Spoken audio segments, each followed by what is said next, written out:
So what's going on today in terms of being a success as a woman in a man's world? I had the great pleasure of presenting on this topic in a conference in Las Vegas on Friday called Leading with Heart. Now, just leading with heart, imagine that it's all about emotions.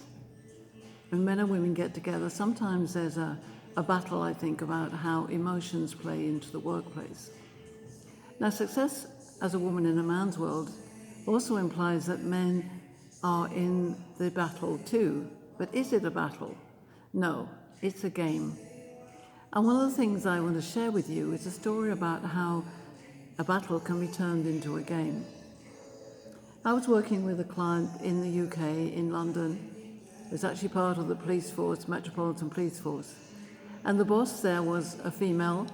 She was very extrovert, very feisty, very determined to pull her unit into the next century. She had 4 direct reports, one of them a man who was much less extrovert. He was in fact very introvert. And he found her big vision and her speed and her energy quite debilitating. And he was actually a very accurate, quiet man. Now their anger and gap between them was very obvious when I started working with them, and it was impacting the whole team. The other 2 direct reports who were women, and the other direct report another man, and then the team below them, which was about 12 or so, mixed age group and mixed gender. But their relationship was sort of scuppering the whole department. And what happened in determining their differences, we found a conclusion that was so beneficial, it was amazing.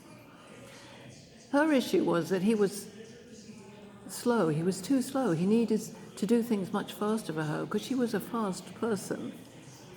He, on the other hand, didn't like her directives. He felt her very bossy as a boss, and he didn't feel valued, even though he knew he did his work really well.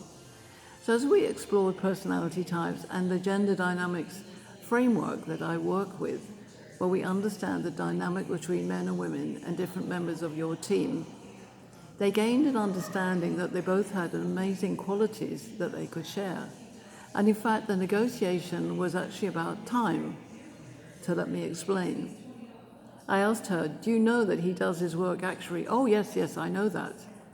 I asked him, does she have a good directive energy and a decisiveness that's good for the department? Oh, yes.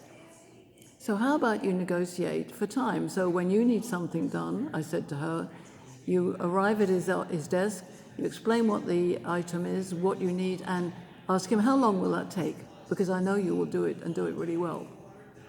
And you, the gentleman, to say, yes, I can do that. It'll take me, say, for instance, 2 hours. And then you negotiate. She might say, well, I need it by 1 hour. Okay, I could do it in 1 hour and a quarter. Okay, done. She goes, speeds out, gets on with her fast day role of decision-making and discipline and action. He gets on with the task at hand, which is in his own office, at his desk, quietly. When they meet 1 hour and a quarter later, he has the report done, he hands it over, she's delighted, he's pleased with his work, she rushes off to take it to wherever it needs to go.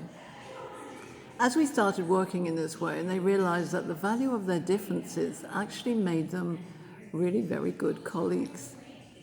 It turned out that he then decided he wouldn't take early retirement. He would actually stay on for another few years because he enjoyed her leadership, and she had found a fantastic resource.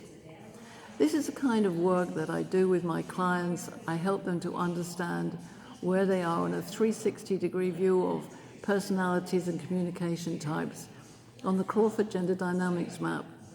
And we add in a lot of behavioral tools and techniques so we can learn how to negotiate, how to understand people's skills, understand what value people add to the whole.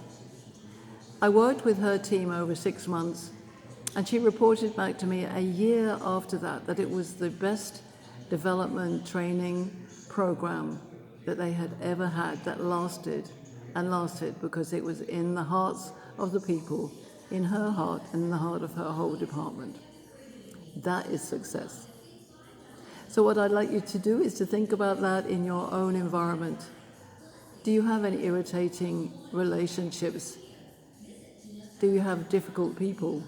Remember, there are no such things as difficult people, just difficult situations. Come and see me, come and talk to me. Let's take on board your issues and find a resolution and make the path to a magical life. I am Dr. Pauline Crawford, and I am the ambassador of Magical Conversations, and I help you to your success with your team in the words and the actions you use to build successful relationships and successful outcomes for the whole. Thank you.